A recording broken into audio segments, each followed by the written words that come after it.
আছে বাচ্চা এবং তার বাবা সাঁতার কাটছে। আমার বাবাও আমাকে সাঁতার শিখিয়েছিলেন এবং সাইকেল শিখিয়েছিলেন।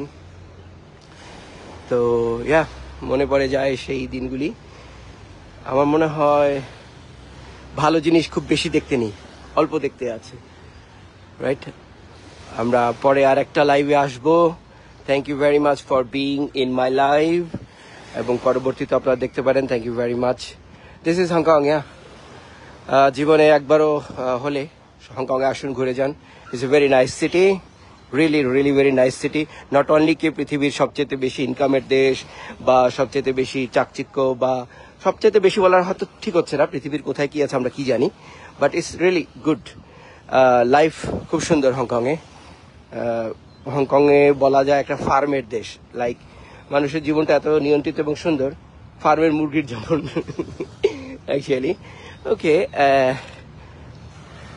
আচ্ছা, আর একটা প্লেন যখন আসবে ঠিক তখনই আমরা এখান থেকে গুড বাই বলে চলে যাব। ওই যে একটা যাচ্ছে, কিন্তু আসলে কমেন্ট না করে শুধু দেখে আছি। এটা বলেছেন বিদুর্ষী চাকমা। বিদুর্ষী, যিনি অনেক বিদ্বান, যদি আমার বাংলা ঠিক থাকে। সাপরোভা গার্গা, আম সরি, আমি নামগুলি হয়তো ঠিকভাবে নিতে পারছি না। এখানে চ্যান লি চুং এগুলি করতে করতে ওই যে আরেকটা যাচ্ছে প্লেন। সমুদ্র আমার ভীষণ পছন্দের। সুফলা তংচঙ্গা বলেছেন। আচ্ছা, আমার হাত থেকে এটা পড়ে গিয়েছিল, এটা এখানে ডাম্প করা যাবে না, নো ওয়ে।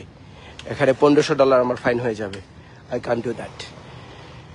ওকে দাদা, ওইটা কোন জায়গার নাম আমিও জানি না, তবে গোল্ড কোস্ট এরিয়া।